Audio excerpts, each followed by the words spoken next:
ਇੱਕ ਵਾਰੀ ਫਿਰ ਉਮੀਦ ਬੱਝੀ ਆ। ਤੀਜੀ ਚੀਜ਼ ਇਹਦੇ ਵਿੱਚ ਇਹ ਆ ਕਿ ਅੱਜ ਦੀ ਜਿਹੜੀ ਸੁਣਵਾਈ ਹੋਈ ਆ ਉਹਨੂੰ ਲੈ ਕੇ ਸੋਸ਼ਲ ਮੀਡੀਆ ਤੇ ਕਾਫੀ ਜ਼ਿਆਦਾ ਆਲੋਚਨਾ ਹੋ ਰਹੀ ਹੈ ਜੁਡੀਸ਼ਰੀ ਦੀ ਖਾਸ ਤੌਰ ਤੇ।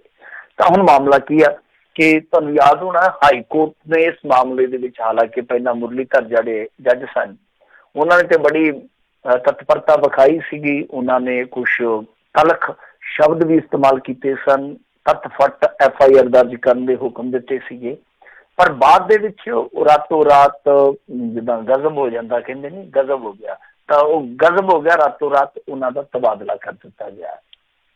ਤਾਂ ਅਗਲੇ ਦਿਨ ਜਦੋਂ ਸੁਣਵਾਈ ਹੁੰਦੀ ਆ ਤਾਂ ਉਦੋਂ ਕੋਰਟ ਦਾ ਰੁਖ ਕੁਛ ਹੋਰ ਹੁੰਦਾ, ਬੜੇ ਸਹਿਜੇ ਉਹਨਾਂ ਨੂੰ 3-4 ਹਫ਼ਤੇ ਜਿਹੜੇ ਆ ਦੇ ਦਿੱਤੇ ਜਾਂਦੇ। ਉਸ ਤੋਂ ਬਾਅਦ ਇਸ ਫੈਸਲੇ ਦੇ ਉਲਟ ਮਤਲਬ ਕਿ ਕੁਛ ਪੀੜਤ ਜਿਹੜੇ ਸੀਗੇ ਉਹ ਚੱਲ ਗਏ ਸੁਪਰੀਮ ਕੋਰਟ ਦੇ ਵਿੱਚ, ਸੁਪਰੀਮ ਕੋਰਟ ਕੋਲ ਗੁਹਾਰ ਲਾਈ ਉਹਨਾਂ ਨੇ। ਤਾਂ ਸੁਪਰੀਮ ਕੋਰਟ ਨੇ, ਹਾਲਾਂਕਿ ਇਸ ਪਟੀਸ਼ਨ ਦੇ ਵਿੱਚ ਜਿਹੜੀਆਂ ਇੱਕ ਦੋ ਚੀਜ਼ਾਂ ਉਹ ਮੈਂ ਦੱਸ ਦੇਣਾ ਕਿ ਇੱਕ ਤਾਂ ਇਹ ਆ ਕਿ ਜਾਂਚ ਪੜਤਾਲ ਜਿਹੜੀ ਅੱਛੀ ਠੋਸ ਜਾਂਚ ਪੜਤਾਲ ਉਹ ਕਰਵਾਈ ਜਾਵੇ। ਦੂਸਰਾ ਇਹ ਆ ਕਿ ਜੋ ਐਵੀਡੈਂਸ ਹੈ ਜਿੱਦਾਂ ਖਾਸ ਤੌਰ 'ਤੇ CCTV ਫੁਟੇਜ ਵਗੈਰਾ ਤੇ ਉਹਨਾਂ ਨੂੰ ਜਲਦੀ ਤੋਂ ਜਲਦੀ ਕਬਜ਼ੇ ਲਿਆ ਜਾਵੇ, ਐਸੀਆਂ ਕੁਛ ਮੰਗਾਂ ਨੇ। ਤਾਂ ਸੁਪਰੀਮ ਕੋਰਟ ਨੇ ਜਦੋਂ ਇਹਦੇ 'ਤੇ ਸੁਣਵਾਈ ਕੀਤੀ ਉੱਥੇ ਇੱਕ ਟਿੱਪਣੀ ਵੀ ਕੀਤੀ, ਜਿਹੜੇ chief justice of India justice Bobde ਜੀ ਆ, ਉਹਨਾਂ ਨੇ ਇੱਕ ਦੋ ਚੀਜ਼ਾਂ ਕਹੀਆਂ ਨੇ ਉਹ ਬੜੀਆਂ ਮਹੱਤਵਪੂਰਨ ਨੇ ਔਰ ਬਹੁਤ ਜ਼ਿਆਦਾ ਚਰਚਾ ਹੋ ਰਹੀ ਹੈ ਉਹਨਾਂ ਤੇ।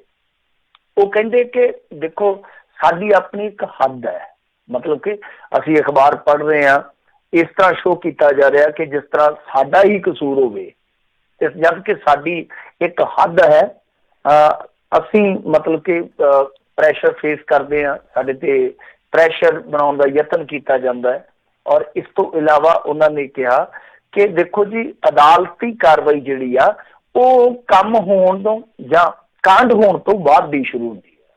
ਤਾਂ ਇਹ 3-4 ਚੀਜ਼ਾਂ ਜਿਹੜੀਆਂ ਨੇ ਨਾ ਉਹ ਕੋਰਟ ਨੇ ਜਿਸ ਤਰੀਕੇ ਨਾਲ ਉੱਥੇ ਰੱਖੀਆਂ ਉਸ ਤੋਂ ਬਾਅਦ ਆਲੋਚਨਾ ਹੋ ਰਹੀ ਆ ਕਿ ਦੇਖੋ ਜੀ ਕੋਰਟ ਜਿਹੜੀ ਆ ਉਹ ਕਿਤੇ ਨਾ ਕਿਤੇ ਸਹਿਮੀ ਜੀ ਲੱਗਦੀ ਹੈ, ਕਿਉਂ ਪਤਾ ਨਹੀਂ ਹੈ। ਤਾਂ ਇਹ ਆਪਣੇ ਆਪ ਦੇ ਵਿੱਚ ਵੈਸੇ ਵੀ ਬੜੀ ਵਿਚਿੱਤਰ ਜੀ ਗੱਲ ਆ ਕਿ ਕੋਰਟ ਇੱਕ ਪ੍ਰੈਸ਼ਰ ਫੇਸ ਕਰਦਾ ਜਾਂ ਉਹ ਇਹ ਕਰਦਾ ਕੋਰਟ, ਮਤਲਬ ਕਿ ਕਹਿੰਦਾ ਕਿ ਦੇਖੋ ਜੀ ਸਾਡੇ ਤੇ ਪ੍ਰੈਸ਼ਰ ਬਣਾਉਣ ਦਾ ਯਤਨ ਕੀਤਾ ਜਾਂਦਾ। ਇਹਨਾਂ ਚੀਜ਼ਾਂ ਦੇ ਮਾਇਨੇ ਕੀ ਨਿਕਲਦੇ ਆ, ਸਭ ਤੋਂ ਵੱਡੀ ਗੱਲ ਤੇ ਆ, ਚਾਹੇ ਉਹ ਕਹਿੰਦੇ ਆ ਕਿ ਪ੍ਰੈਸ਼ਰ ਬਿਲਡ ਕਰਨ ਦਾ ਯਤਨ ਕੀਤਾ ਜਾਂਦਾ ਜਾਂ ਉਹ ਇਹ ਗੱਲ ਕਹਿੰਦੇ ਆ ਕਿ ਪ੍ਰੈਸ਼ਰ ਫੇਸ ਕਰਨਾ ਪੈਂਦਾ। ਹੁਣ ਕੰਮ ਦਾ ਪ੍ਰੈਸ਼ਰ ਤੇ ਹੈ ਹੀ ਹੈ, ਕੰਮ ਦਾ ਦਬਾਅ ਤੇ ਹੈ ਹੀ ਆ, ਕਿਉਂਕਿ ਬਹੁਤ ਸਾਰੀਆਂ ਅਦਾਲਤਾਂ ਦੇ ਵਿੱਚ ਜੱਜ ਸ਼ਾਰਟ ਨੇ ਜਾਂ ਏਜੰਸੀਆਂ ਜਿਹੜੀਆਂ ਹੁੰਦੀਆਂ ਨੇ ਉਹ ਬਹੁਤ ਹੱਦ ਤੱਕ ਜ਼ਿੰਮੇਵਾਰ ਬਣ ਜਾਂਦੀਆਂ ਕੇਸ ਲਟਕਾਉਣ ਦੇ ਵਿੱਚ, ਜਿਹੜੀਆਂ ਫਾਈਂਡਿੰਗਸ ਲਿਆਉਂਦੀਆਂ ਨੇ ਕੋਰਟ ਦੇ ਵਿੱਚ।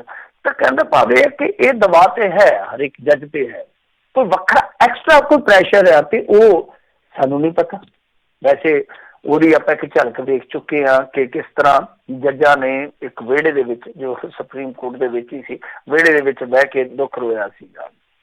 ਤਾਂ ਹੁਣ ਇੱਥੇ ਕਈ ਸਵਾਲ ਖੜੇ ਹੋ ਰਹੇ ਆ, ਹਾਲਾਂਕਿ ਚਲੋ ਸਵਾਲ ਸੁਪਰੀਮ ਕੋਰਟ ਦੀ ਮਨਸ਼ਾ ਤੇ ਜਾਂ ਕਿਸੇ ਜੱਜ ਦੀ ਮਨਸ਼ਾ ਤੇ ਨਹੀਂ ਖੜੇ ਕੀਤੇ ਜਾ ਸਕਦੇ, ਪਰ ਜਿਸ ਤਰੀਕੇ ਨਾਲ ਉਹਨਾਂ ਨੇ ਇਹ ਟਿੱਪਣੀ ਕੀਤੀ ਆ ਉਹਦੇ ਕਈ ਮਾਇਨੇ ਕੱਢ ਰਹੇ ਆ ਲੋਕ, ਕਈ ਸਵਾਲ ਖੜੇ ਕਰ ਰਹੇ ਆ।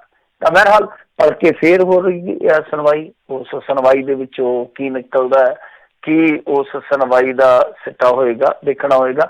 10 ਪਟੀਸ਼ਨ ਕਰਤਾਵਾਂ ਦੀ ਇਹ ਪਟੀਸ਼ਨ ਹੈ ਜਿਹਨੂੰ ਸਾਂਝੇ ਤੌਰ ਤੇ ਸੀਨੀਅਰ ਐਡਵੋਕੇਟ ਕਾਲਿਨ ਗੋਂਜ਼ਾਲਵੇਸ ਜਿਹੜੇ ਹੈਗੇ ਆ ਸੀਨੀਅਰ ਵਕੀਲ ਉਹ ਦੇਖ ਰਹੇ ਆ, ਮਤਲਬ ਕਿ ਉਹੀ ਉਹਨਾਂ ਦੇ ਨੁਮਾਇੰਦੇ ਹੈ ਜਾ ਕੇ ਕਾਨੂੰਨੀ ਤੌਰ ਤੇ ਜੇ ਵੇਖੀ ਅਦਾਲਤ ਦੇ ਵਿੱਚ ਪੱਖ ਰੱਖਣ ਵਾਲੇ। ਤਾਂ ਮੇਰੇ ਖਿਆਲ ਦੇ ਨਾਲ ਕੋਰਟ ਜਿਹੜੀ ਆ ਉਹਨੂੰ ਪਤਾ ਨਹੀਂ, ਮੈਨੂੰ ਨਹੀਂ ਪਤਾ ਕਿ ਕੋਰਟ ਕਿਸ ਤਰ੍ਹਾਂ ਉੱਥੇ ਫੰਕਸ਼ਨਿੰਗ ਕਰਦੀ ਪਈ ਆ, ਕਿਸ ਤਰ੍ਹਾਂ ਚੱਲਦੀ ਪਈ, ਕਿਉਂਕਿ ਆਪਾਂ ਮਾਹਰ ਨਹੀਂ ਆ, ਪਰ ਮੈਨੂੰ ਲੱਗਦਾ ਕਿ ਕੋਰਟ ਨੇ ਜਿਹੜੇ ਰੁਖ ਰੱਖੇ ਆ ਉਹ ਖੁਦ ਹੀ ਸਵਾਲ ਬਣ ਗਏ ਹਨ ਕਿ ਜੱਜ ਮੁਰਲੀਧਰ ਜੀ ਜਿਹੜੇ ਆ ਕੁਛ ਹੋਰ ਤਰੀਕੇ ਨਾਲ ਚੀਜ਼ ਨੂੰ ਲੈਂਦੇ ਆ। ਅਗਲੇ ਦਿਨ ਨੈਕਸਟ ਡੇ ਸੁਣਵਾਈ ਹੁੰਦੀ ਆ, ਹਾਈ ਕੋਰਟ ਦਾ ਰੁਖ ਹੋਰ ਹੋ ਜਾਂਦਾ, ਸੁਪਰੀਮ ਕੋਰਟ 'ਚ ਚਲੇ ਜਾਂਦਾ ਮਾਮਲਾ ਤੇ ਉੱਥੇ ਤੇ ਰੁਖ ਬਿਲਕੁਲ ਹੀ ਬਦਲਿਆ। ਤਾਂ ਕਹਿਣ ਦਾ ਮਤਲਬ ਕਿ ਜੁਡੀਸ਼ਰੀ ਆਪਣੇ ਆਪ ਹੀ ਆਪਣੇ ਤੇ ਸਵਾਲ ਖੜੇ ਕਰਾ ਰਹੀ ਹੈ ਕਿ ਅਸਲ ਦੇ ਵਿੱਚ ਚੱਲ ਰਿਹਾ ਹੈ ਜੋ ਇਸ ਦੇਸ਼ ਦੇ ਵਿੱਚ ਉਹ ਠੀਕ ਹੈ ਕਿ ਗਲਤ ਆ। ਪਰ ਕੋਰਟ ਜਿਹੜੀਆਂ ਅਦਾਲਤਾਂ ਜਿਹੜੀਆਂ ਉਹ ਵੀ ਠੀਕ ਢੰਗ ਦੇ ਨਾਲ ਇਹਨਾਂ ਚੀਜ਼ਾਂ ਨੂੰ ਦੇਖਣ ਦੇ ਬਾਵਜੂਦ, ਦੇਖ ਤਾਂ ਰਹੀ ਹੈ, ਦੇਖਣ ਦੇ ਬਾਵਜੂਦ ਵੀ ਕੋਈ ਬਹੁਤ ਸ਼ਾਨਦਾਰ ਤਰੀਕੇ ਨਾਲ ਨਹੀਂ ਆਪਾਂ ਕਹਿ ਸਕਦੇ ਕਿ ਉਹ ਬਹੁਤ ਹੱਦ ਤੱਕ ਸਰਕਾਰਾਂ ਤੇ ਦਬਾਅ ਬਣਾ ਕੇ ਚੱਲ ਰਹੀਆਂ। ਤਾਂ ਇਹੀ ਸਵਾਲ ਹੈ, ਮੁੱਖ ਸਵਾਲ ਆ ਕਿ ਜਦੋਂ ਸਰਕਾਰਾਂ ਬਹੁਤ ਜ਼ਿਆਦਾ ਅੰਨੀਆਂ ਹੋ ਜਾਂਦੀਆਂ, ਸਰਕਾਰਾਂ ਜਦੋਂ ਬੇਮੁਹਾਰ ਹੋ ਜਾਂਦੀਆਂ, ਤਾਂ ਕੋਰਟ ਤੇ ਸਾਡੀ ਟੇਕ ਰਹਿੰਦੀ ਹੈ। ਤਾਂ ਕੋਰਟ ਇਹ ਕਦੇ ਨਹੀਂ ਕਹੇਗੀ, ਮੇਰੇ ਖਿਆਲ ਦੇ ਨਾਲ ਖੁੱਲੇ ਰੂਪ ਦੇ ਵਿੱਚ ਕਦੇ ਲੋਕਾਂ ਦਾ ਭਰੋਸਾ ਨਹੀਂ ਤੋੜੇਗੀ ਕਿ ਦੇਖੋ ਜੀ ਸਾਡੇ ਤੇ ਹੁਣ ਪ੍ਰੈਸ਼ਰ ਬਣਦਾ ਜਾਂ ਫਲਾਂ ਧਮਕਾ। ਪਰ ਅੱਜ ਜਿਹੜੀ ਟਿੱਪਣੀ ਆਈ ਹੈ ਲੋਕਾਂ ਨੂੰ ਸੋਚਣ ਲਈ ਵਾਕਿਆ ਮਜਬੂਰ ਕਰ ਗਈ ਹੈ। ਜੀ ਜੀ ਮਿੰਟੂ ਜੀ, ਅਗਲੀ ਗੱਲ ਕਰਦੇ, ਕਹਿੰਦੇ ਕਈ ਸਾਲਾਂ ਬਾਅਦ ਯਾਦਵਾਂ ਖਿਲਾਫ CBI ਦੇ ਮਾਮਲੇ ਦੇ ਚਰਚੇ ਛਿੜੇ। ਦੇਖੋ ਯਾਦਵਾਂ ਤੇ ਇੱਕ ਨਾ ਮਾਮਲਾ ਦਰਜ ਹੋਇਆ ਸੀਗਾ, ਅੱਜ ਨੇ ਆਪਣੇ ਵੀ ਇੱਥੇ ਹੋਇਆ ਸੀਗਾ ਬਾਦਲਾਂ ਤੇ, ਪ੍ਰਾਪਰਟੀ ਤੋਂ ਵੱਧ ਆਮਦਨ ਤੋਂ ਵੱਧ ਪ੍ਰਾਪਰਟੀ ਦਾ। ਤਾਂ ਉਹਦੇ ਵਿੱਚ ਕੀ ਆ ਕਿ ਅਚਾਨਕ ਖਬਰਾਂ ਲੱਗੀਆਂ 2009 ਦੇ ਵਿੱਚ। ਤਾਂ ਉਸ ਵੇਲੇ ਖਬਰਾਂ ਲੱਗ ਜਾਂਦੀਆਂ ਕਿ ਯਾਦਵ ਫੈਮਿਲੀ ਤੇ ਜੋ ਕੇਸ ਚੱਲਦਾ ਸੀਗਾ ਉਹਦੇ ਵਿੱਚ ਕੀ ਹੋਇਆ ਕਿ CBI ਨੇ ਕਲੋਜ਼ਰ ਰਿਪੋਰਟ ਜਿਹੜੀ ਆ ਫਾਈਲ ਕਰ ਦਿੱਤੀ ਹੈ। ਤਾਂ ਕਮਾਲ ਦੀ ਗੱਲ ਇਹ ਆ ਕਿ ਜਦੋਂ ਜਾ ਕੇ CBI ਨੇ ਉਹਨਾਂ ਪੱਤਰਕਾਰਾਂ ਤੋਂ ਜਾਂ ਸੰਪਾਦਕਾਂ ਤੋਂ ਪੁੱਛਿਆ ਕਿ ਤੁਹਾਨੂੰ ਭਾਈ ਇਹ ਕਿੱਦਾਂ ਭਿਣਕ ਮਿਲ ਗਈ, ਉਹ ਕਹਿੰਦੇ ਕਿ ਦੇਖੋ ਜੀ ਸਾਨੂੰ ਇੱਕ ਬੰਦਾ ਆ ਕੇ ਏਅਰਪੋਰਟ ਦੇ ਕੇ ਗਿਆ, ਜਦੋਂ ਅਸੀਂ ਉਹਦੇ ਤੇ ਦਸਤਖਤ ਵਗੈਰਾ ਵੇਖੇ ਤੇ ਅਸੀਂ ਛਾਪ ਦਿੱਤੀ, ਸਾਡਾ ਕੀ ਕਸੂਰ ਹੈ, ਅਸੀਂ ਤੱਥਾਂ ਆਧਾਰ ਤੇ ਰਿਪੋਰਟਿੰਗ ਕੀਤੀ ਹੈ। ਅਸਲ ਦੇ ਵਿੱਚ ਕਹਾਣੀ ਇਹ ਸੀਗੀ ਕਿ ਕਿਸੇ ਨੇ ਉਹ ਪੜਤਾਲ ਜਿਹੜੀ ਉਹ ਫਰਜ਼ੀ ਬਣਾ ਦਿੱਤੀ। ਉਹ ਜਿਹੜੀ ਕਲੋਜ਼ਰ ਰਿਪੋਰਟ ਸੀਗੀ, ਪੜਤਾਲੀਆ ਰਿਪੋਰਟ ਦੀ ਜਿਹੜੀ ਕਲੋਜ਼ਰ ਰਿਪੋਰਟ ਸੀਗੀ, ਮਤਲਬ ਕਿ ਕੇਸ ਮੁਕਾਉਣ ਵਾਸਤੇ ਜਿਹੜੀ ਉਹ ਕਲੋਜ਼ਰ ਰਿਪੋਰਟ ਉਹਨਾਂ ਨੇ ਫਾਈਲ ਕੀਤੀ, ਉਹ ਕਿਸੇ ਨੇ ਫਰਜ਼ੀ ਬਣਾਈ। CBI ਨੂੰ ਬਾਅਦ ਦੇ ਵਿੱਚ ਪਤਾ ਲੱਗਿਆ। ਤਾਂ 11 ਸਾਲ ਬੀਤ ਗਏ ਆ, ਹੁਣ ਮਾਮਲੇ 'ਚ ਫੇਰ ਹਿਲਜੁਲ ਹੋਈ ਆ, ਪਰ ਇਹ ਨਹੀਂ ਅੱਜ ਤੱਕ ਪਤਾ ਲੱਗ ਸਕਿਆ ਕਿ ਅਸਲ ਦੇ ਵਿੱਚ ਸੁਪਰੀਮ ਕੋਰਟ ਦੇ ਅੰਦਰ ਜੋ ਕਲੋਜ਼ਰ ਰਿਪੋਰਟ ਫਾਈਲ ਕਰਨ ਦੀ ਗੱਲ ਕਹੀ ਗਈ ਹੈ CBI ਵੱਲੋਂ, ਉਹ ਅਸਲ ਦੇ ਵਿੱਚ ਕਿਹਨੇ ਫੈਲਾਈ। ਮਤਲਬ ਕਿ ਜੋ ਮੀਡੀਆ ਤੱਕ ਸ਼ਖਸ ਪਹੁੰਚਦਾ, ਜਿਸ ਤਰ੍ਹਾਂ ਮੀਡੀਆ ਹਾਊਸ ਦਾਅਵਾ ਕਰਦੇ ਆ, ਤਾਂ ਉਹ ਸ਼ਖਸ ਕੌਣ ਸੀ। ਤਾਂ ਤੁਸੀਂ ਆਪ ਹੀ ਅੰਦਾਜ਼ਾ ਲਾ ਲਓ, ਜਿਹੜੀ CBI ਆਪਣੀ ਇੱਕ ਫਰਜ਼ੀ ਕਲੋਜ਼ਰ ਰਿਪੋਰਟ ਬਣਾਉਣ ਦੇ ਦੋਸ਼ੀ ਨੂੰ ਨਹੀਂ ਲੱਭ ਸਕੀ ਹੁਣ ਤੱਕ, ਤੇ ਉਹ ਕਤਲੇਆਮ ਦੇ ਪੀੜਤਾਂ ਨੂੰ ਕਦੋਂ ਲੱਭ ਲਏਗੀ, ਕਿੰਨੇ ਜਨਮਾਂ 'ਚ ਲੱਭ ਲਏਗੀ, ਤੁਸੀਂ ਆਪ ਹੀ ਅੰਦਾਜ਼ਾ ਲਾ ਲਓ। ਉਹ ਤੇ ਖੁਦ ਆਪਣਾ ਦੋਸ਼ੀ ਨਹੀਂ ਲੱਭ ਪਾ ਰਹੀ 11 ਸਾਲਾਂ 'ਚ। ਜੀ ਜੀ, ਅਗਲੀ ਜਿਹੜੀ ਮਿੰਟੂ ਜੀ ਗੱਲ ਕਰਦੇ, ਕਹਿੰਦੇ ਪੰਜਾਬ ਕੈਬਨਿਟ ਦੇ ਵੱਲੋਂ ਭ੍ਰਿਸ਼ਟਾਚਾਰ ਖਤਮ ਕਰਨ ਸੰਬੰਧੀ ਵੱਡਾ ਐਲਾਨ। ਇਹਦਾ ਮਤਲਬ ਕਿ 3 ਸਾਲਾਂ 'ਚ ਨਹੀਂ ਹੋਇਆ, 3 ਸਾਲਾਂ 'ਚ ਭ੍ਰਿਸ਼ਟਾਚਾਰ ਖਤਮ ਨਹੀਂ ਹੋਇਆ, ਤੇ ਅਗਾਂਹ 2 ਸਾਲਾਂ 'ਚ ਭ੍ਰਿਸ਼ਟਾਚਾਰ ਖਤਮ ਹੋ ਜਾਊਗਾ। ਇਹਦੀ ਉਮੀਦ ਇਕੱਲੇ ਇੱਕ ਹੀ ਸ਼ਖਸ ਨੂੰ ਹੈ ਪੰਜਾਬ ਦੇ ਵਿੱਚ, ਉਹ ਕੈਪਟਨ ਅਮਰਿੰਦਰ ਸਿੰਘ ਨੂੰ ਹੈ, ਬਾਕੀ ਤੇ ਨਹੀਂ ਹੈਗੀ ਮੇਰੇ ਖਿਆਲ ਦੇ ਨਾਲ। ਤਾਂ ਖੈਰ ਜਾਂ ਇਹਨਾਂ ਦੇ ਮੰਤਰੀਆਂ ਦੇ ਜਿਹੜਾ ਹੈਗਾ ਹੀ ਆ, ਉਹਨਾਂ ਦੇ ਵਿੱਚ ਹੋ ਸਕਦਾ ਹੈ ਵਿਸ਼ਵਾਸ ਹੋਵੇ, ਪਰ ਉਹ ਅੱਧਾ ਪਚੱਧਾ ਮੇਰੇ ਖਿਆਲ ਦੇ ਨਾਲ ਉਹਨਾਂ ਦੇ ਵਿੱਚੋਂ ਵੀ ਨਹੀਂ ਹੋਏਗਾ। ਤਾਂ ਖੈਰ ਇਹਨਾਂ ਨੇ ਵੱਡਾ ਫੈਸਲਾ ਲਿਆ, ਪੰਜਾਬ ਲੋਕਪਾਲ ਐਕਟ ਹੈ ਜਿਹੜਾ, ਉਹਨੂੰ ਇਹਨਾਂ ਨੇ ਇੱਕ ਨਵਾਂ ਰੂਪ ਦਿੱਤਾ, ਲੋਕਪਾਲ ਬਿੱਲ 2020। ਤਾਂ ਇਹਨੂੰ ਮਨਜ਼ੂਰੀ ਦੇ ਦਿੱਤੀ ਗਈ ਹੈ। ਮਤਲਬ ਕਿ ਪੰਜਾਬ ਲੋਕਪਾਲ ਐਕਟ ਜਿਹੜਾ 1996 ਹੈ, ਉਹ ਹੁਣ ਬਦਲਿਆ ਜਾਊਗਾ ਇਸ ਐਕਟ ਦੇ ਨਾਲ। ਤਾਂ ਇਹਦੇ ਵਿੱਚ ਕੀ ਆ ਕਿ ਲੋਕਪਾਲ ਦੀ ਜਿਹੜੀ ਆ ਉਹ ਨਿਯੁਕਤੀ ਹੋਊਗੀ, ਔਰ ਉਹਦਾ ਜਿਹੜਾ ਦਾਇਰਾ ਆ ਉਹ ਕੈਪਟਨ ਅਮਰਿੰਦਰ ਸਿੰਘ ਤੱਕ ਪਹੁੰਚ ਜਾਊਗਾ। ਮਤਲਬ ਕਿ ਜਿਹੜੇ ਚੀਫ ਮਿਨਿਸਟਰ ਹੋਣਗੇ ਉਹਨਾਂ ਤੱਕ, ਜਾਂ ਜਿਹੜੇ ਵਿਧਾਇਕ ਹੋਣਗੇ ਉਹਨਾਂ ਤੱਕ ਲੋਕਪਾਲ ਦਾ ਦਾਇਰਾ ਹੋਊਗਾ। ਤੇ ਇਹਨੂੰ ਮਤਲਬ ਕਿ ਜਦੋਂ ਨਿਯੁਕਤ ਕੀਤਾ ਜਾਏਗਾ ਲੋਕਪਾਲ ਨੂੰ, ਤਾਂ ਉਦੋਂ ਇੱਕ ਇਹਨਾਂ ਨੇ ਬਣਾਈ ਹੈ, ਜਿਸ ਤਰ੍ਹਾਂ ਆਪਾਂ ਕੇਂਦਰ ਦੇ ਵਿੱਚ ਦੇਖਦੇ ਹਾਂ ਕਿ ਓਪੋਜੀਸ਼ਨ ਦਾ ਲੀਡਰ ਵੀ ਹੁੰਦਾ, ਪ੍ਰਧਾਨ ਮੰਤਰੀ ਵੀ ਹੁੰਦਾ, ਚੀਫ ਜਸਟਿਸ ਆਫ ਇੰਡੀਆ ਵੀ ਹੁੰਦਾ। ਤਾਂ ਇਸ ਤਰ੍ਹਾਂ ਮੰਨ ਲਓ ਕੋਈ ਵੀ ਪੈਨਲ ਹੈ, ਤਾਂ ਇੱਧਰਲੇ ਪਾਸੇ ਇਸ ਤਰ੍ਹਾਂ ਹੀ ਇਹਨਾਂ ਨੇ ਬਣਾਇਆ ਕਿ ਓਪੋਜੀਸ਼ਨ ਦਾ ਲੀਡਰ ਹੋਏਗਾ, ਫਿਰ ਮੇਰੇ ਖਿਆਲ ਦੇ ਨਾਲ ਹਾਈ ਕੋਰਟ ਦੇ ਜੱਜ ਦੀ ਵੀ ਵਿਵਸਥਾ ਕੀਤੀ ਆ। ਤਾਂ ਇਹ ਸਾਰੇ ਰਲ ਕੇ ਇੱਕ ਮਤਲਬ ਕਿ ਕਮੇਟੀ ਟਾਈਪ ਕਹਿ ਸਕਦੇ ਹਾਂ, ਤਾਂ ਉਹ ਚੋਣ ਕਰੇਗੀ। ਉਸ ਤੋਂ ਬਾਅਦ ਫਿਰ ਜਿਹੜਾ ਲੋਕਪਾਲ ਆ ਉਹ ਕਿਤੇ ਵੀ ਮੰਨ ਲਓ ਭ੍ਰਿਸ਼ਟਾਖੋਰੀ ਦੀ ਕੋਈ ਸ਼ਿਕਾਇਤ ਮਿਲਦੀ ਹੈ ਤਾਂ ਮੁੱਖ ਮੰਤਰੀ ਤੱਕ ਨੂੰ ਵੀ ਆਪਣੀ ਜ਼ਦ 'ਚ ਲੈ ਸਕਦਾ ਹੈ। ਪਰ ਇਹਦੇ ਵਿੱਚ ਇੱਕ ਜਿਹੜੀ ਆ ਉਹ ਸ਼ਰਤ ਰੱਖੀ ਗਈ ਹੈ ਕਿ ਮੁੱਖ ਮੰਤਰੀ ਤੇ ਵਿਧਾਇਕਾਂ ਦੇ ਖਿਲਾਫ ਜੇ ਮੁਕੱਦਮਾ ਚਲਾਉਣਾ ਤਾਂ ਉਹਦੇ ਵਿੱਚ ਵਿਧਾਨ ਸਭਾ ਦੇ 2/3 ਮੈਂਬਰਾਂ ਦੀ ਸਹਿਮਤੀ ਜ਼ਰੂਰੀ ਆ, ਮਤਲਬ ਕਿ ਉਹ ਪ੍ਰਵਾਨਗੀ ਲੈਣੀ ਪਏਗੀ। ਤਾਂ ਗੱਲ ਤੇ ਫਿਰ ਉੱਥੇ ਦੀ ਉੱਥੇ ਰਹਿ ਗਈ। ਮੰਨ ਲਓ ਜੇ ਕੋਈ ਹਾਕਮ ਧਿਰਦਾ, ਸਪੋਜ਼ ਕਰ ਲਓ ਕੱਲ ਨੂੰ ਕੈਪਟਨ ਅਮਰਿੰਦਰ ਸਿੰਘ ਤੇ ਇਹ ਨਰੜਾ ਚੜ ਜਾਂਦਾ ਹੈ, ਤੇ ਇਹਨਾਂ ਦੇ ਕੋਲ ਤੇ 2/3 ਮੈਂਬਰ ਹੈਗੇ ਹੀ, ਇਹਨਾਂ ਨੂੰ ਬਚਾਉਣਗੇ। ਇਹ ਤੇ ਸਾਫ਼ ਆ। ਤਾਂ ਕਹਿਣ ਦਾ ਮਤਲਬ ਕਿ ਹੁਕਮਰਾਨ ਧਿਰ ਨੂੰ ਜਿਹੜਾ ਉਹ ਇੱਕ ਰਾਇਤੀ ਕੰਮ ਦਿੱਤਾ ਗਿਆ। ਦੂਜਿਆਂ ਲਈ ਤੇ ਮੇਰੇ ਖਿਆਲ ਦੇ ਨਾਲ ਵਕਤ ਪੈ ਵੀ ਸਕਦਾ, ਕਿਉਂਕਿ ਆਪਾਂ ਵੇਖਿਆ ਹੈ ਨਾ ਕਿ ਲੋਕਪਾਲ ਜਿਹੜਾ ਕੇਂਦਰ ਵੱਲੋਂ ਨਿਯੁਕਤ ਕੀਤਾ ਜਾਂਦਾ, ਹਾਲਾਂਕਿ ਇਹਨਾਂ ਨੇ ਆਪ ਨਹੀਂ ਕੀਤਾ, ਸੁਪਰੀਮ ਕੋਰਟ ਨੇ ਡੰਡੇ ਦੇ ਜ਼ੋਰ ਤੇ ਕਰਵਾਇਆ। ਔਰ ਉਹਦੇ ਵਿੱਚ ਵੀ ਕੀ ਹੋਇਆ ਕਿ ਲੋਕਪਾਲ ਨੂੰ ਪਹਿਲਾਂ ਤਾਂ ਇਹਨਾਂ ਨੇ ਕੋਈ ਦਫ਼ਤਰ ਹੀ ਨਹੀਂ ਦਿੱਤਾ, ਅਸ਼ੋਕਾ ਹੋਟਲ 'ਚ ਠਹਿਰਾਇਆ ਜਿੱਥੇ ਲੱਖਾਂ ਰੁਪਈਆ ਖਰਚ ਹੋ ਗਿਆ। 40 ਲੱਖ ਰੁਪਈਆ ਮੇਰੇ ਖਿਆਲ ਦੇ ਨਾਲ ਕੁਛ ਮਹੀਨਿਆਂ ਦਾ ਖਰਚ ਬਣ ਗਿਆ ਸੀਗਾ। ਤਾਂ ਜਦ RTI ਪਾ ਕੇ ਕਿਸੇ ਨੂੰ ਪੁੱਛਿਆ ਕਿ ਤੁਸੀਂ ਕੰਮ ਕੀ ਕੀਤਾ ਹੁਣ ਤੱਕ, ਤੇ 1100 ਕਹਿੰਦੇ ਸ਼ਿਕਾਇਤਾਂ ਆਈਆਂ, ਜਿਹਦੇ ਵਿੱਚ ਬਹੁਤੀਆਂ ਦੀ ਹਾਲੇ ਤੱਕ ਪੜਤਾਲ ਹੀ ਨਹੀਂ ਸ਼ੁਰੂ ਕੀਤੀ ਲੋਕਪਾਲ ਨੇ। ਤੇ ਲੋਕ ਇਸ ਗੱਲ ਦੀ ਪੜਤਾਲ ਕਰਨ ਲੱਗ ਪਏ ਕਿ ਲੋਕਪਾਲ ਨੂੰ ਲੋਕ ਪਾਲ ਰਹੇ ਆ ਤੇ ਲੋਕਪਾਲ ਕੰਮ ਕਿੱਦਾਂ ਦਾ ਕਰ ਰਿਹਾ।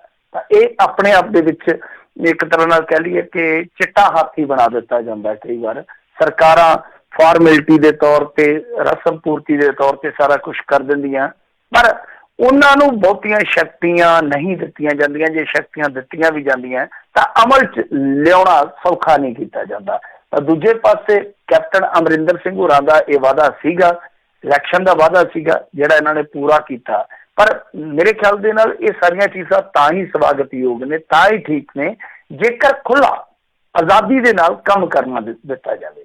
ਤੇ ਜੇ ਉਹਨਾਂ ਦਾ ਰਸਤਾ ਹੀ ਰੋਕਣਾ, ਗਾਏ ਵਗਾਏ ਉਹਨਾਂ ਤੋਂ ਆਪਣੇ ਹੱਕ ਦੇ ਵਿੱਚ ਹੀ ਆਪਦਾ ਕੰਮ ਕਰਾਉਣਾ, ਮਤਲਬ ਕਿ ਜਿਹੜਾ ਕੋਈ ਤੁਹਾਡਾ ਵਿਰੋਧੀ ਆ ਉਹਨੂੰ ਗੁੱਠੇ ਲੈਣ ਲਾਉਣਾ, ਉਹ ਚੀਜ਼ ਜਿਹੜੀ ਆ ਜੇ ਇਹਦੇ ਤੋਂ ਹਟ ਕੇ, ਮਤਲਬ ਕਿ ਇਹਨਾਂ ਜਿਹੜੀਆਂ ਚੀਜ਼ਾਂ ਮੈਂ ਗਿਣਾਇਆ, ਜੇ ਇਹਨਾਂ ਤੋਂ ਹਟ ਕੇ ਉਹ ਆਪਣੇ ਪੱਧਰ ਤੇ ਵਧੀਆ ਕੰਮ ਕਰਦੇ ਤੇ ਸਵਾਗਤ ਕਰਨਾ ਚਾਹੀਦਾ, ਕੋਈ ਮਾੜੀ ਗੱਲ ਨਹੀਂ ਹੈ। ਜੀ ਜੀ ਜੀ ਅਗਲੀ ਜਿਹੜੀ ਮਿੰਟੂ ਜੀ ਗੱਲ ਕਰਦੇ, ਕਹਿੰਦੇ ਪੰਜਾਬ ਵਿਧਾਨ ਸਭਾ ਇਜਲਾਸ 'ਚ ਚਰਨਜੀਤ ਚੰਨੀ ਵੱਲੋਂ ਪੰਜਾਬੀ ਭਾਸ਼ਾ ਸੰਬੰਧੀ ਮਤਾ ਪੇਸ਼। ਹਾਂਜੀ, ਅੱਜ ਇਹਨਾਂ ਵੱਲੋਂ ਮਤਾ ਜਿਹੜਾ ਉਹ ਪੇਸ਼ ਕੀਤਾ ਗਿਆ, ਮਤਾ ਪਾਸ ਵੀ ਹੋਇਆ ਮੇਰੇ ਖਿਆਲ ਦੇ ਨਾਲ। ਤੇ ਇਹ ਕਹਿੰਦੇ ਆ ਕਿ ਜੇ ਪੰਜਾਬੀ ਭਾਸ਼ਾ ਜਿੰਦਾ ਰਹੇਗੀ ਤਾਂ ਹੀ ਪੰਜਾਬੀ ਜ਼ਿੰਦਾ ਰਹਿਣਗੇ। ਤੇ ਉਹ ਕਹਿੰਦੇ ਕਿ UNO ਅਨੁਸਾਰ ਪੰਜਾਬੀ ਬੋਲਣ ਵਾਲੇ ਇਸ ਸਮੇਂ 12ਵੇਂ ਨੰਬਰ ਤੇ ਆ। ਤੇ ਹਰ ਭਾਸ਼ਾ ਉਹ ਕਹਿੰਦੇ ਕਿ ਸਿੱਖਣੀ ਚਾਹੀਦੀ ਆ, ਸਿੱਖਣੀ ਕੋਈ ਮਾੜੀ ਗੱਲ ਨਹੀਂ, ਪਰ ਸਾਨੂੰ ਆਪਣੀ ਮਾਂ ਬੋਲੀ ਨੂੰ ਨਹੀਂ ਭੁੱਲਣਾ ਚਾਹੀਦਾ। ਨੈਲਸਨ ਮੰਡੇਲਾ ਨੇ ਵੀ ਇਹੋ ਕਿਹਾ ਸੀਗਾ ਕਿ ਜੇਕਰ ਕਿਸੇ ਨੂੰ ਕੋਈ ਗੱਲ ਉਸਦੀ ਮਾਂ ਬੋਲੀ 'ਚ ਕਹੀ ਜਾਵੇ ਤਾਂ ਉਹ ਸਿੱਧਾ ਉਸਦੇ ਦਿਲ ਤੇ ਅਸਰ ਕਰਦੀ ਹੈ। ਇਸ ਲਈ ਪੰਜਾਬੀ ਮਾਂ ਬੋਲੀ ਨੂੰ ਬਚਾ ਕੇ ਰੱਖਣਾ ਤੇ ਉਸਨੂੰ ਹੱਲਾਸ਼ੇਰੀ ਦੇਣੀ ਸਾਡਾ ਸਾਰਿਆਂ ਦਾ ਫਰਜ਼ ਹੈ। ਤਾਂ ਇਹ ਉਹਨਾਂ ਦਾ ਉੱਥੇ ਭਾਸ਼ਣ ਸੀਗਾ, ਜਿਹੜਾ ਕਿ ਮੈਂ ਸੰਖੇਪ ਦੇ ਵਿੱਚ ਤੁਹਾਨੂੰ ਦੱਸਿਆ। ਇਸ ਤੋਂ ਇਲਾਵਾ ਸ਼ਰਨਜੀਤ ਢਿੱਲੋਂ ਹੋਰਾਂ ਨੇ ਵੀ ਨਿੱਜੀ ਸਕੂਲਾਂ 'ਚ ਸਖਤੀ ਕਰਨ ਦੀ ਮੰਗ ਕੀਤੀ ਆ। ਫਿਰ ਸਿਮਰਨਜੀਤ ਸਿੰਘ ਬੈਂਸ ਹੋਰਾਂ ਨੇ ਇਸ ਮੁੱਦੇ ਤੇ ਬੋਲਦੇ ਆਖਿਆ ਕਿ ਹਰ ਇੱਕ ਪ੍ਰੀਖਿਆ ਜਿਹੜੀ ਇਮਤਿਹਾਨ ਜੋ ਲੈ ਜਾਂਦੇ ਆ ਉਹ ਪੰਜਾਬੀ 'ਚ ਲਾਗੂ ਕੀਤੇ ਜਾਣ, ਮਤਲਬ ਕਿ ਉਹਨਾਂ ਦੇ ਵਿੱਚ ਪੰਜਾਬੀ ਜਿਹੜੀ ਆ ਸਖਤੀ ਨਾਲ ਲਾਗੂ ਕੀਤੀ ਜਾਵੇ। ਤੇ ਇਸ ਤੋਂ ਬਾਅਦ ਕੁਲਤਾਰ ਸਿੰਘ ਸੰਧਵਾ ਬੋਲੇ ਆ। ਸੰਧਵਾ ਸਾਹਿਬ ਕਹਿੰਦੇ ਕਿ ਜੇ ਅੱਜ ਤੋਂ ਬਾਅਦ ਮੁੱਖ ਮੰਤਰੀ ਨੇ ਸਦਨ 'ਚ ਭਾਸ਼ਣ ਪੰਜਾਬੀ 'ਚ ਨਾ ਦਿੱਤਾ ਤੇ ਅਸੀਂ ਭਾਸ਼ਣ ਦਾ ਬਾਈਕਾਟ ਕਰਾਂਗੇ। ਹੁਣ ਉਹ ਬਾਈਕਾਟ ਹੀ ਕਰ ਸਕਦੇ, ਹੋਰ ਉਹਨਾਂ ਨੇ ਕੀ ਕਰਨਾ। ਪਰ ਵੈਸੇ ਇਹਨਾਂ ਦਾ ਮੁੱਦਾ ਗਲਤ ਨਹੀਂ ਹੈ। ਮੈਂ ਖੁਦ ਇਤਰਾਜ਼ ਕਰਦਾ ਕੈਪਟਨ ਅਮਰਿੰਦਰ ਸਿੰਘ ਹੋਰਾਂ ਤੇ ਕਿ ਉਹ ਬਹੁਤ ਜ਼ਿਆਦਾ ਅੰਗਰੇਜ਼ੀ ਘੋਟਦੇ ਆ, ਬਹੁਤ ਜ਼ਿਆਦਾ, ਜਦਕਿ ਗੱਲ ਉਹ ਪੰਜਾਬ ਦੀ ਕਰ ਰਹੇ ਹੁੰਦੇ ਆ, ਗੱਲ ਉਹ ਪੰਜਾਬ ਦੇ ਲੋਕਾਂ ਦੇ ਨਾਲ ਕਰ ਰਹੇ ਹੁੰਦੇ ਆ, ਪਰ ਅੰਗਰੇਜ਼ੀ ਦਾ ਘੋੜਾ ਜਿਹੜਾ ਉਹ ਐਵੇਂ ਵਿੱਚ ਦਬਲ ਦਿੰਦੇ, ਪਤਾ ਲੱਗਦਾ ਨਹੀਂ ਗਾ। ਹੁਣ ਪੰਜਾਬੀ ਜਿਹੜੀ ਆ ਉਹ ਆਮ ਪੇਂਡੂਆਂ ਦੀ ਭਾਸ਼ਾ ਨਹੀਂ ਹੈ, ਤੇ ਜਦ ਕਿ ਸੁਣ ਉਹਨਾਂ ਨੂੰ ਪੇਂਡੂ ਵੋਟਰ ਵੀ ਰਿਹਾ ਹੁੰਦਾ ਕਿ ਕੈਪਟਨ ਸਾਡਾ ਕੀ ਕਰਨ ਡਿਆ। ਤਾਂ ਖੈਰ ਇਹ ਜਿਹੜੀਆਂ ਚੀਜ਼ਾਂ ਜਿਹੜੀਆਂ ਵਿਚਾਰੀਆਂ ਜਾ ਰਹੀਆਂ, ਮੇਰੇ ਖਿਆਲ ਦੇ ਨਾਲ ਚਰਨਜੀਤ ਸਿੰਘ ਚੰਨੀ ਨੇ ਜਿਸ ਤਰ੍ਹਾਂ ਦੀ ਪਹਿਲ ਕਦਮੀ ਕੀਤੀ ਹੈ, ਸਾਰੀਆਂ ਚੀਜ਼ਾਂ ਠੀਕ ਨੇ, ਵਧੀਆ ਕੰਮ ਆ, ਹੋਣਾ ਚਾਹੀਦਾ ਭਾਸ਼ਾ ਦੇ ਵਾਸਤੇ। ਪਰ ਸਭ ਤੋਂ ਵੱਡੀ ਗੱਲ ਤੇ ਇਹ ਆ ਕਿ ਭਾਸ਼ਾ ਨੂੰ ਤੁਸੀਂ ਰੁਜ਼ਗਾਰ ਮੁਖੀ ਨਹੀਂ ਬਣਾ ਪਾ ਰਹੇ। ਸਭ ਤੋਂ ਵੱਡੀ ਸਮੱਸਿਆ ਇਹ ਹੈ, ਕਿਉਂਕਿ ਜਦ ਤੱਕ ਤੁਸੀਂ ਹੁਣ ਜਿੱਦਾਂ ਹੁਣ ਅੰਗਰੇਜ਼ੀ ਦੇਖ ਲਓ, ਸਿੱਖਦੇ ਨਾ ਅਸੀਂ ਅੰਗਰੇਜ਼ੀ ਆਪ ਹੀ, ਕਿਉਂਕਿ ਪਤਾ ਬੱਚਿਆਂ ਨੂੰ ਆਈਲੈਟਸ ਹੈ ਜਿਹੜਾ ਪੰਜਾਬੀ 'ਚ ਨਹੀਂ ਆਉਣਾ, ਉੱਥੇ ਅੰਗਰੇਜ਼ੀ 'ਚ ਹੀ ਚੱਲੂ ਸਾਰਾ ਕੰਮ, ਤੇ ਸਿੱਖਦੇ ਆ ਨਾ ਹੁਣ ਅੰਗਰੇਜ਼ੀ। ਤਾਂ ਇਹ ਚੀਜ਼ ਜਿਹੜੀ ਆ ਉਹ ਸਮਝਣ ਦੀ ਜ਼ਰੂਰਤ ਹੈ ਕਿ ਜਦ ਤੱਕ ਤੁਸੀਂ ਰੁਜ਼ਗਾਰ ਮੁਖੀ ਨਹੀਂ ਬਣਾਓਗੇ ਤਾਂ ਇਸ ਤਰ੍ਹਾਂ ਦੇ ਖਤਰੇ ਦਰਪੇਸ਼ ਹੋਣਗੇ। ਔਰ ਦੂਜੀ ਗੱਲ ਇਹ ਆ ਕਿ ਦੇਖੋ ਸਾਰਾ ਕੁਛ ਹੈ ਜਿਹੜਾ ਉਹ ਤਾਂ ਹੀ ਠੀਕ ਆ, ਚਲੋ ਇਹਨਾਂ ਨੇ ਬਿੱਲ ਲੈ ਆਂਦਾ, ਬਿੱਲ ਪਾਸ ਕਰ ਦਿੱਤਾ, ਉਹਦੇ ਵਾਸਤੇ ਮੈਂ ਜੋ ਸਮਝਦਾ ਕਿ ਦੇਖੋ ਤੁਹਾਨੂੰ ਕੋਈ ਨਾ ਕੋਈ ਇੱਕ ਪੈਨਲ ਬਣਾਉਣਾ ਪਏਗਾ ਜਾਂ ਕੋਈ ਕਮਿਸ਼ਨ ਬਣਾਉਣਾ ਪਏਗਾ, ਕੋਈ ਇਸ ਤਰ੍ਹਾਂ ਦਾ ਤੁਹਾਨੂੰ ਬੋਰਡ ਬਣਾਉਣਾ ਪਏਗਾ। ਮਤਲਬ ਕਿ ਮੈਂ 3-4 ਨਾਂ ਲੈ ਤੇ ਹੁਣ ਪਤਾ ਨਹੀਂ ਕਿਹੜਾ ਸਹੀ ਹੋਏਗਾ, ਤਾਂ ਤੁਹਾਨੂੰ ਇੱਕ ਬਣਾਉਣਾ ਪਵੇਗਾ ਜਿਹੜਾ ਕਿ ਸਾਰੇ ਮਾਮਲਿਆਂ ਨੂੰ ਵੇਖੇ ਵਿਚਾਰੇ ਕਿ ਹਾਂ ਭਾਈ ਠੋਸ ਰੂਪ ਦੇ ਵਿੱਚ ਜੋ ਅਸੀਂ ਕਾਨੂੰਨ ਅਮਲ 'ਚ ਲਿਆਂਦਾ ਜਾਂ ਕਾਨੂੰਨ ਸਾਡੇ ਕੋਲ ਜਿਹੜੇ ਆਲਰੇਡੀ ਹੈਗੇ ਇਸ ਚੀਜ਼ ਨੂੰ ਲੈ ਕੇ, ਤਾਂ ਕੀ ਉਹ ਠੋਸ ਰੂਪ ਦੇ ਵਿੱਚ ਲਾਗੂ ਹੋ ਰਹੇ ਆ? ਕਿ ਉਹਨਾਂ ਦੇ ਅਮਲ ਵਿੱਚ ਕੋਈ ਰੁਕਾਵਟ ਤੇ ਨਹੀਂ ਆ ਰਹੀ? ਔਰ ਗੱਲ ਇਹ ਆ ਕਿ ਫਿਰ ਤੁਹਾਨੂੰ ਵੱਡੇ ਫੈਸਲੇ ਵੀ ਕਰਨੇ ਪੈਣਗੇ। ਉਦਾਹਰਨ ਦੇ ਤੌਰ ਤੇ ਜੇ ਮੰਨ ਲਓ ਸਾਡਾ ਮੁੱਖ ਮੰਤਰੀ ਕਿਤੇ ਨਾ ਕਿਤੇ ਉਸ ਥਾਂ ਤੋਂ ਬਾਹਰ ਜਾਂਦਾ, ਉਸ ਘੇਰੇ ਤੋਂ ਬਾਹਰ ਜਾਂਦਾ, ਜੋ ਖੁਦ ਹੀ ਮੁਕਰਰ ਕਰ ਰਿਹਾ, ਖੁਦ ਹੀ ਤੈਅ ਕਰ ਰਿਹਾ, ਤਾਂ ਫਿਰ ਕਾਰਵਾਈ ਦੀ ਨਜ਼ੀਰ ਜਿਹੜੀ ਆ ਉਹ ਉੱਥੇ ਬਣਦੀ ਆ। ਠੀਕ ਆ, ਤਾਂ ਇਹਦੇ ਵਿੱਚ ਜਿਹੜੇ ਸਰਕਾਰੀ ਸਕੂਲ ਆ ਉਹਨਾਂ ਦੇ ਵਿੱਚ ਵੀ ਪ੍ਰਸਾਰ ਦੀ ਜ਼ਰੂਰਤ ਆ। ਨਿੱਜੀ ਸਕੂਲਾਂ ਦੇ ਵਿੱਚ ਔਰ ਖਾਸ ਤੌਰ ਤੇ ਜਿਹੜੇ ਕਨਵੈਂਟ ਸਕੂਲ ਆ ਉਹ ਤੇ ਬੇੜਾ ਗਰਕ ਕਰਨ ਡਿਆ ਸਾਡੀ ਪੰਜਾਬੀ ਦਾ, ਜਿਹੜੇ ਖਾਸ ਤੌਰ ਤੇ ਈਸਾਈ ਮਤ ਦੇ ਸੰਚਾਲਕ ਵਾਲੇ ਆ। ਤਾਂ ਇਹ ਚੀਜ਼ਾਂ ਜਿਹੜੀਆਂ ਉਹ ਵੇਖਣੀਆਂ ਪੈਣਗੀਆਂ, ਵਿਚਾਰਨੀਆਂ ਪੈਣਗੀਆਂ। ਤਾਂ ਚਲੋ ਕੁਛ ਤਾਂ ਠੀਕ ਕੀਤਾ ਇਹਨਾਂ ਨੇ, ਸਦਨ ਦੇ ਵਿੱਚ ਬਹੁਤ ਪੈਸਾ ਰੋੜ ਦਿੱਤਾ ਇਹਨਾਂ ਨੇ। ਕਦੇ ਉਹ ਸ਼ਣਕਣੇ ਲੈ ਕੇ ਆ ਜਾਂਦੇ, ਕਦੇ ਲੋਲੀਪੌਪ ਲੈ ਕੇ ਆ ਜਾਂਦੇ ਆਮ ਆਦਮੀ ਪਾਰਟੀ ਵਾਲੇ, ਇਸ ਤਰ੍ਹਾਂ ਹੀ ਮਤਲਬ ਕਿ ਤਮਾਸ਼ਾ ਜਿਹਾ ਹੀ ਕਰੀ ਜਾਂਦੇ ਸੀ। ਪਰ ਹੁਣ ਕੁਛ ਚੰਗਾ ਵਾਪਰ ਲੱਗਾ, ਕੁਛ ਚੰਗੀਆਂ ਬਹਿਸਾਂ ਹੋਈਆਂ ਨੇ, ਪਾਏਦਾਰ ਗੱਲਾਂ ਹੋਈਆਂ ਨੇ। ਤਾਂ ਦੇਖਦੇ ਆ ਕਿ ਇਸ ਮਾਮਲੇ ਦੇ ਵਿੱਚ ਅੱਗੇ ਜਾ ਕੇ ਕਿਸ ਤਰ੍ਹਾਂ ਦੀ ਵਿਵਸਥਾ ਕਰਦੇ ਆ। ਪਰ ਪੰਜਾਬੀ ਮੇਰੇ ਖਿਆਲ ਦੇ ਨਾਲ ਸਖਤੀ ਕਰਨ ਦੀ ਜ਼ਰੂਰਤ ਹੀ ਨਹੀਂ ਹੈ। ਪੰਜਾਬੀ ਇੱਕ ਇਹੋ ਜਿਹੀ ਭਾਸ਼ਾ ਹੈ, ਮੇਰੇ ਖਿਆਲ ਦੇ ਨਾਲ ਜੇ ਤੁਸੀਂ ਮਨ ਦੇ ਵਿੱਚੋਂ ਕੂੜ ਕਰਕਟ ਕੱਢ ਦਿਓਗੇ ਤੇ ਪੰਜਾਬੀ ਨਾਲ ਤੁਹਾਨੂੰ ਵੈਸੇ ਇਸ਼ਕ ਹੋ ਜਾਏਗਾ। ਜੇ ਤਾਂ ਤੁਸੀਂ ਗੁਰਮੁਖੀ ਕਰਕੇ ਥੋੜੀ ਜਿਹੀ ਰੜਕ ਰੱਖੋਗੇ ਕਿ ਇਹ ਸਿੱਖਾਂ ਦੀ ਭਾਸ਼ਾ ਹੈ, ਜਿਹੜਾ ਕਿ ਵੈਸੇ ਮੇਰੇ ਖਿਆਲ ਦੇ ਨਾਲ ਨਹੀਂ ਇਸ ਤਰ੍ਹਾਂ ਕਰਨਾ ਚਾਹੀਦਾ, ਚਾਹੇ ਕੋਈ ਸਿੱਖ ਹੈ, ਚਾਹੇ ਕੋਈ ਹਿੰਦੂ ਹੈ, ਚਾਹੇ ਕੋਈ ਮੁਸਲਮਾਨ ਹੈ। ਜੇ ਤੁਸੀਂ ਇਸ ਸੋਚ ਤੋਂ ਉੱਤੇ ਉੱਠ ਕੇ ਸੋਚੋਗੇ ਨਾ, ਮਤਲਬ ਕਿ ਪੰਜਾਬੀ ਨਾਲ ਤੁਹਾਨੂੰ ਮੁਹੱਬਤ ਹੋ ਜਾਏਗੀ ਆਪਣੇ ਆਪ ਹੀ, ਜ਼ਰੂਰਤ ਹੀ ਨਹੀਂ ਕਿਸੇ ਚੀਜ਼ ਦੀ। ਤੇ ਇਹ ਸਮਝਣਾ ਪੈਂਦਾ ਫਿਰ ਕਿ ਹਾਂ ਭਾਈ ਪੰਜਾਬੀ ਬੋਲਣੀ, ਪੰਜਾਬੀ ਲਿਖਣੀ ਇਹ ਕੋਈ ਗਵਾਰਾਂ ਵਾਲਾ ਕੰਮ ਨਹੀਂ ਹੈ, ਸਰਦਾਰਾਂ ਵਾਲਾ ਕੰਮ ਹੈ। ਪੰਜਾਬੀ ਜਿਹੜੀ ਆ ਉਹ ਬਹੁਤ ਮਹਾਨ ਬੋਲੀ ਹੈ, ਬਹੁਤ ਮਹਾਨ ਭਾਸ਼ਾ ਹੈ। ਜੀ ਜੀ ਬਿਲਕੁਲ। ਅਗਲੀ ਜਿਹੜੀ ਮਿੰਟੂ ਜੀ ਗੱਲ ਕਰਦੇ, ਕਹਿੰਦੇ ਸ਼ਿਵ ਸੈਨਾ ਲੀਡਰ ਦੇ ਕਤਲ ਦੇ ਕੇਸ ਦੇ ਵਿੱਚ ਪੰਜਾਬ ਪੁਲਿਸ ਦਾ ਕਮਾਂਡੋ ਗ੍ਰਿਫਤਾਰ। ਇਹ ਉਹੀ ਕਤਲ ਆ ਜਿਹੜਾ ਕੁਝ ਦਿਨ ਪਹਿਲਾਂ ਬਟਾਲੇ ਹੋਇਆ ਸੀਗਾ। ਉਹ ਵੈਸੇ ਤਾਂ ਮੁੰਡਾ ਜਿਹੜਾ ਵਿਚਾਰਾ ਮਰਨ ਵਾਲਾ, ਉਹ ਤੇ ਬਦੋਸ਼ਾ ਹੀ ਮਾਰ ਦਿੱਤਾ ਇਹਨਾਂ ਨੇ, ਕਿਉਂਕਿ ਇਹ ਜਿਹੜਾ ਮੁੰਡਾ ਸੀਗਾ ਸੰਨੀ, ਸ਼ਾਇਦ ਉਹਦਾ ਨਾਮ ਸੀਗਾ, ਹਨੀ ਸ਼ਾਇਦ, ਤਾਂ ਉਹ ਬਚ ਗਿਆ ਸੀਗਾ। ਜਿਹੜਾ ਸ਼ਿਵ ਸੈਨਾ ਦਾ ਆਗੂ ਸੀਗਾ, ਉਹਦੇ ਨਾਲ ਇੱਕ ਦੁਕਾਨਦਾਰ ਬੈਠਾ ਸੀਗਾ, 23-24 ਵਰਿਆਂ ਦਾ ਮੁੰਡਾ, ਉਹ ਮਰ ਗਿਆ ਸੀਗਾ। ਉਸ ਤੋਂ ਬਾਅਦ ਇਸ ਮਾਮਲੇ ਤੇ ਕਾਫੀ ਜ਼ਿਆਦਾ ਮੀਡੀਆ ਦਾ ਵੀ ਫੋਕਸ ਰਿਹਾ, ਕਾਫੀ ਜ਼ਿਆਦਾ ਚਰਚਾ ਵੀ ਚੱਲੀ। ਤਾਂ ਬਹਰਹਾਲ ਹੁਣ ਇੱਕ ਵੱਡੀ ਖਬਰ ਆਈ ਅੱਜ ਦੇਰ ਸ਼ਾਮ ਕਿ ਦੋ ਮੁਲਜ਼ਮ ਜਿਹੜੇ, ਇੱਕ ਸੰਨੀ ਤੇ ਦੂਸਰਾ ਸਿਮਰਨਜੀਤ ਸਿੰਘ, ਇਹਨਾਂ ਨੂੰ ਗ੍ਰਿਫਤਾਰ ਕਰ ਲਿਆ। ਤਾਂ ਇਹਦੇ ਵਿੱਚ ਇਹੋ ਹੀ ਦੱਸਿਆ ਜਾ ਰਿਹਾ ਕਿ ਪੰਜਾਬ ਪੁਲਿਸ ਦੇ ਕਮਾਂਡੋ ਨੇ ਮੁਲਜ਼ਮਾਂ ਨੂੰ 20 ਕਾਰਤੂਸ ਦਿੱਤੇ ਸਨ। ਤੇ ਇਹ ਵੀ ਦਾਅਵਾ ਕੀਤਾ ਜਾ ਰਿਹਾ ਹੈ ਕਿ ਉਹ ਜਿਹੜਾ ਮੁਲਾਜ਼ਮ ਸੀਗਾ ਸਿਮਰਨਜੀਤ ਸਿੰਘ, ਉਹਦਾ ਗਰਮ ਪੰਥੀਆਂ ਵੱਲ ਥੋੜਾ ਝੁਕਾਅ ਹੈਗਾ ਸੀਗਾ, ਗਰਮ ਖਿਆਲੀਆਂ ਵੱਲ ਥੋੜਾ ਝੁਕਾਅ ਸੀਗਾ। ਤਾਂ ਹੁਣ ਇਹ ਕੋਈ ਬਹੁਤੀ ਜਾਣਕਾਰੀ ਤਾਂ ਨਹੀਂ ਦੇ ਰਹੇ ਪੁਲਿਸ ਵਾਲੇ, ਆਫੀਸ਼ੀਅਲੀ ਕੋਈ ਬਹੁਤ ਵੱਡੀ ਜਾਣਕਾਰੀ ਨਹੀਂ ਦੇ ਰਹੇ ਲੋਕਾਂ ਨੂੰ ਕਿ ਹਾਂ ਭਾਈ ਇਸ ਮਾਮਲੇ ਦੀਆਂ ਤਹਿਾਂ ਖੋਲ ਕੇ ਅਸੀਂ ਆਹ ਸੱਚ ਕੱਢਿਆ। ਪਰ ਜੋ ਕਿਆਸੇ ਲੱਗ ਰਹੇ ਆ, ਜੋ ਕਿਆਸ ਲੱਗ ਰਹੇ ਆ ਕਿ ਇਹ ਮਾਮਲਾ ਜਿਹੜਾ ਕਾਫੀ ਗੁੰਝਲਦਾਰ ਬਣਦਾ ਜਾ ਰਿਹਾ ਹੈ। ਤਾਂ ਵੇਖਣਾ ਹੋਏਗਾ ਕਿ ਪੰਜਾਬ ਪੁਲਿਸ ਕੋਈ ਹੋਰ ਐਂਗਲ ਕੱਢਦੀ ਹੈ ਜਾਂ ਇਸ ਕਹਾਣੀ ਤੇ ਹੀ ਠਹਿਰ ਕੇ ਕੰਮ ਕਰਦੀ ਹੈ। ਤਾਂ ਵਾਕਿਆ ਥੋੜਾ ਜਿਹਾ ਸੋਚਣ ਵਿਚਾਰਨ ਦਾ ਵਿਸ਼ਾ, ਕਿਉਂਕਿ ਅੱਜ ਇੱਕ ਹੋਰ ਵੀ ਖਬਰ ਸੀਗੀ, ਉਹਦੇ ਵਿੱਚ ਵੀ ਇਹੋ ਕੁਝ ਸੀਗਾ ਕਿ ਇਹਨਾਂ ਦਾ ਆਪਣਾ ਇੱਕ ਕਮਾਂਡੋ ਕਿਸੇ ਉਹ ਬਲਾਤਕਾਰ ਕੇਸ ਦੇ ਵਿੱਚ ਉਲਝ ਗਿਆ ਤੇ ਜਦੋਂ ਪੁਲਿਸ ਉਹਨੂੰ ਫੜਨ ਗਈ ਤੇ ਉੱਥੇ ਪੁਲਿਸ ਪਾਰਟੀ ਤੇ ਉਹਨਾਂ ਨੇ ਹਮਲਾ ਕਰ ਦਿੱਤਾ, ਉਹਨੂੰ ਛੁਡਾ ਕੇ ਲੈ ਗਏ ਲੋਕੀ। ਤਾਂ ਮਤਲਬ ਇਹ ਆ ਕਿ ਪੰਜਾਬ ਪੁਲਿਸ ਦਾ ਖੁਦ ਇੱਕ ਕਮਾਂਡੋ ਹੈ ਜਿਹੜਾ ਨਾ ਸਿਰਫ ਉਹ ਕੇਸ ਦੇ ਵਿੱਚ ਘਿਰਦਾ ਬਲਕਿ ਸਹਾਰਾ ਲੈਂਦਾ, ਹਿੰਸਾ ਦਾ ਸਹਾਰਾ ਲੈਂਦਾ, ਪੁਲਿਸ ਨੂੰ ਕੁੱਟਮਾਰ ਕਰਦਾ ਆਪ ਭੱਜਣ ਵਾਸਤੇ। ਤਾਂ ਸਾਰਾ ਕੁਛ ਹੈ ਜਿਹੜਾ ਉਹ ਇੱਥੇ ਚੱਲੀ ਜਾਂਦਾ ਹੈ। ਪਰ ਇਹ ਆਪਣੇ ਆਪ ਦੇ ਵਿੱਚ ਬਹੁਤ ਹੈਰਾਨ ਕਰਨ ਵਾਲੀ ਗੱਲ ਆ। ਦਵਿੰਦਰ DSP ਦੀ ਬਹੁਤ ਚਰਚਾ ਹੋਈ, ਤੁਹਾਨੂੰ ਪਤਾ ਹੀ ਕਾਹਦੇ ਕਰਕੇ ਹੋਈ, ਹਾਲਾਂਕਿ ਉਹ ਦੇਸ਼ ਧਰੋਹੀ ਨਹੀਂ ਇਹਨਾਂ ਦੀ ਨਜ਼ਰ ਦੇ ਵਿੱਚ। ਪਰ ਇਸ ਤਰ੍ਹਾਂ ਪੰਜਾਬ ਪੁਲਿਸ ਦਾ ਮੁਲਾਜ਼ਮ ਜਿਹੜਾ ਉਹ ਇਹੋ ਜਿਹੀ ਘਿਨਾਉਣੀ ਵਾਰਦਾਤ ਦੇ ਵਿੱਚ ਜਾਂ ਇਸ ਵੱਡੇ ਕਤਲ ਕਾਂਡ ਦੇ ਵਿੱਚ ਹੈ, ਇਹ ਸਧਾਰਨ ਗੱਲ ਨਹੀਂ। ਪੰਜਾਬ ਪੁਲਿਸ ਵਾਸਤੇ ਇਹ ਬੜੀ ਗੰਭੀਰ ਗੱਲ ਹੋ ਸਕਦੀ ਹੈ। ਜੀ ਜੀ ਜੀ। ਅਗਲੀ ਜਿਹੜੀ ਮਿੰਟੂ ਜੀ ਗੱਲ ਕਰਦੇ, ਕਹਿੰਦੇ ਦਿੱਲੀ ਵਿੱਚ ਅਕਾਲੀ ਦਲ ਦੇ ਅੰਦਰ ਦੁਫੇੜ ਪਈ। ਦੇਖੋ ਇਹਨਾਂ ਦੇ ਅੰਦਰ ਦੁਫੇੜ ਪੈਣ ਦੀ ਚਰਚਾ ਹੈ ਤੇ ਇਹਦੀ ਸੰਭਾਵਨਾ ਹੈਗੀ ਆ ਕਿ ਇਹ ਦੁਫੇੜ ਘਟਦੀ ਨਹੀਂ, ਹੁਣ ਅੱਗੇ ਵਧੂਗੀ।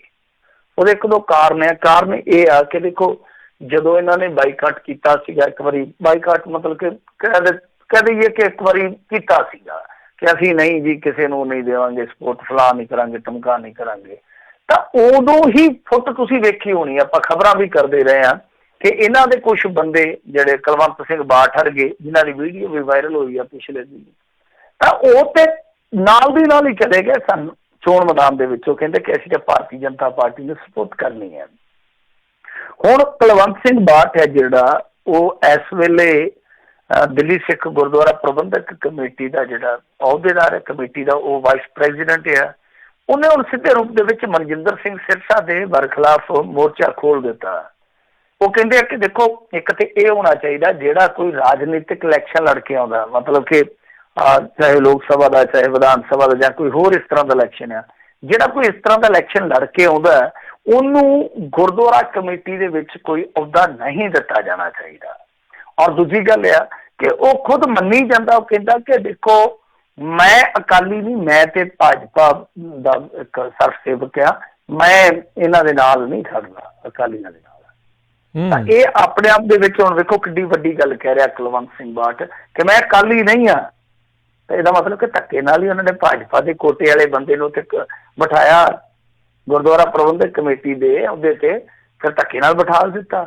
ਤਾਂ ਇਹ ਆਪਣੇ ਆਪ ਦੇ ਵਿੱਚ ਬਹੁਤ ਵੱਡਾ ਸਵਾਲ ਹੋਏਗਾ ਕਿ ਜਿਹੜਾ ਬੰਦਾ ਖੁਦ ਨੂੰ ਅਕਾਲੀ ਨਹੀਂ ਮੰਨਦਾ, ਉਹ ਇਹ ਕਹਿੰਦਾ ਕਿ ਮੈਂ ਭਾਰਤੀ ਜਨਤਾ ਪਾਰਟੀ ਦਾ ਵਫਾਦਾਰ ਬੰਦਾ, ਕੀ ਉਹ ਇਸ ਵੱਡੇ ਅਹੁਦੇ ਤੇ ਬਣਨ ਦੇ ਕਾਬਲ ਹੈਗਾ? ਪਹਿਲਾ ਸਵਾਲ ਜਿਹੜਾ ਉਹ ਅਕਾਲੀਆਂ ਨੂੰ ਜਾਏਗਾ। ਤੇ ਦੂਜੀ ਗੱਲ ਇਹ ਆ ਕਿ ਮਨਜਿੰਦਰ ਸਿੰਘ ਸਿਰਸਾ ਨੇ ਜਿਸ ਤਰ੍ਹਾਂ ਦਾ ਕੰਮ ਕੀਤਾ, ਦੇਖੋ ਮਨਜੀਤ ਸਿੰਘ ਜੀਕੇ ਨੂੰ ਤੁਸੀਂ ਜਿਸ ਤਰ੍ਹਾਂ ਮਰਜ਼ੀ ਦੇਵੋ, ਪਰ ਮਨਜੀਤ ਸਿੰਘ ਜੀਕੇ ਉਹ ਸ਼ਖਸ ਆ ਜਿਹਨੇ ਤਮਾਮ ਕਿਆਸਿਆਂ ਨੂੰ ਉਲਟਾਉਂਦਿਆਂ ਉੱਥੇ ਇਹਨਾਂ ਦੀ ਜਿੱਤ ਜਿਹੜੀ ਆ ਯਕੀਨੀ ਕਰ ਦਿੱਤੀ ਸੀ। ਉਸ ਦੌਰ ਦੇ ਵਿੱਚ ਜਦੋਂ ਬਾਦਲਾਂ ਦੀ ਬਹੁਤ ਜ਼ਿਆਦਾ ਭੰਡੀ ਹੋਣ ਲਈ ਸੀਗੀ, ਤਾਂ ਉਹਦਾ ਇੱਕ ਵਕਾਰ ਹੈ।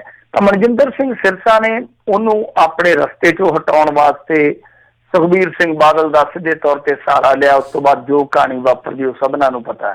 ਤਾਂ ਜਿਹੜੀ ਉਹਦੀ ਬਰਖਾਸਤਗੀ ਕੀਤੀ ਗਈ ਹੈ ਮਨਜੀਤ ਸਿੰਘ ਜੀਕੇ ਦੀ ਪਿਛਲੇ ਦਿਨੀ, ਉਹਨੂੰ ਲੈ ਕੇ ਵੀ ਅਕਾਲੀ ਦਲ ਦੇ ਵਿੱਚ ਸਹਿਮਤੀ ਨਹੀਂ ਹੈ।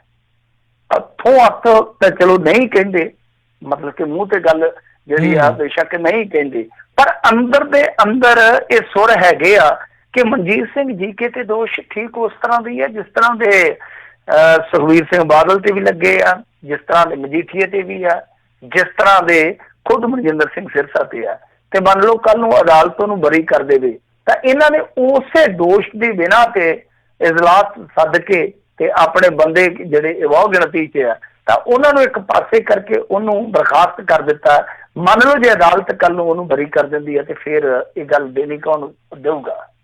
ਤਾਂ ਆਪਣੇ ਆਪ ਦੇ ਵਿੱਚ ਕੁਝ ਚੀਜ਼ਾਂ ਹੈਗੀਆਂ ਉੱਥੇ ਜੋ ਸ਼੍ਰੋਮਣੀ ਅਕਾਲੀ ਦਲ ਬਾਦਲ ਵਾਸਤੇ ਅਸਹਿਮਤੀ ਦਾ ਕਾਰਕ ਬਣ ਰਹੀਆਂ ਨੇ। ਪਰ ਸਭ ਤੋਂ ਵੱਡੀ ਗੱਲ ਤੇ ਇਹ ਆ ਕਿ ਸੁਖਬੀਰ ਸਿੰਘ ਬਾਦਲ ਮਨਜਿੰਦਰ ਸਿੰਘ ਸਿਰਸਾ ਤੇ ਇੰਨਾ ਯਕੀਨ ਕਰੀ ਬੈਠੇ ਆ ਕਿ ਉਹਨਾਂ ਨੂੰ ਇਹਨਾਂ ਚੀਜ਼ਾਂ ਤੇ ਕੋਈ ਖਾਸ ਖੁਰਕ ਨਹੀਂ ਹੁੰਦੀ ਹੈ। ਹੁਣ ਲੋਕ ਜਿਹੜੇ ਇਹਨਾਂ ਦੇ ਆਪਣੇ ਜਿਹੜੇ ਅੰਦਰ ਦੇ ਮਤਲਬ ਕਿ ਕਾਫੀ ਜਾਣਕਾਰ ਨੇ, ਜਿਹੜੇ ਖੁਦ ਅਕਾਲੀ ਦਲ ਦੇ ਬੰਦੇ, ਉਹ ਆਫ ਦੀ ਰਿਕਾਰਡ ਇਹ ਗੱਲ ਕਹਿੰਦੇ ਆ ਕਿ ਅੱਗੇ ਸਾਨੂੰ ਸਰਸੇ ਵਾਲਾ ਇੱਕ ਲੈ ਗਿਆ, ਉਹਦੀ ਮਾਫੀ ਨੇ ਸਾਡਾ ਬੇੜਾ ਗਰਕ ਕਰ ਦਿੱਤਾ। ਪਰ ਇੱਕ ਆ ਜਿਹੜਾ ਸਿਰਸਾ ਹੈ ਨਾ, ਇਹਨੇ ਦਿੱਲੀ ਦੇ ਵਿੱਚ ਵੀ ਸਾਡੀ ਫੱਟੀ ਮੇਸ ਕਰਨੀ ਹੈ।